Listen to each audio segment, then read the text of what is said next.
জেলা পরিষদ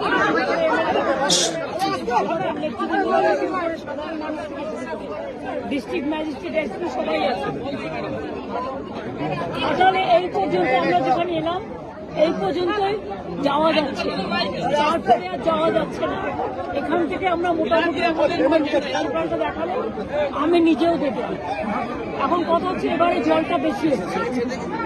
এবারে যে পরিমাণে জল ছাড়া হয়েছে 2009 সালের পর এত জল কোনোদিনও ছাড়া হয়নি।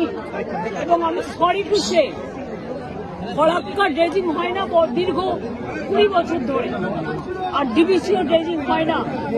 পরে পলি জমে জমে আরো 2 লক্ষ 300 মেট্রিক টন জল ডিবিসিতে থাকতে পারত, কিন্তু ওরা যখনই ঝাড়খণ্ডে বৃষ্টি হয় ঝাড়খণ্ডকে বাঁচায় আর বাংলায় সব জলটা ছেড়ে দেয়। আর এবারে আমরা পরশুদিন হাত জোর করে রিকোয়েস্ট করেছি যে আমাদের এখানে বৃষ্টি হচ্ছে, এখন তো আর ছাড়বেন না, অল্প অল্প করে ছাড়বেন, কিন্তু প্রায় 3-3.5 লক্ষ কিউসেক জল, এত জল 2009 বলে হয়নি।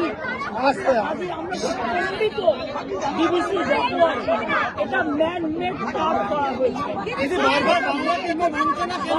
বঞ্চনা করছে, সেল্টিং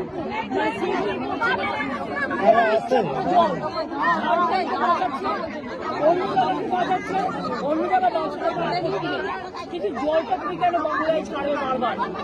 সেই জন্য ঘাটালে মাস্টার প্ল্যান আজকে 20 বছর ধরে কেন্দ্রীয় সরকারের কাছে পড়ে আছে, ওরা করলো না বলে রাজ্য সরকার থেকে আমরা ডিপিআই রেডি করছি। এটা ডিপিআই রেডি হয়ে গেলে এটা হচ্ছে 2 বছর লাগবে কাজটা আমাদের করতে। এটা প্রায় 1500 কোটি টাকা, এটা আমরা করে দেবো। ঠিক আছে।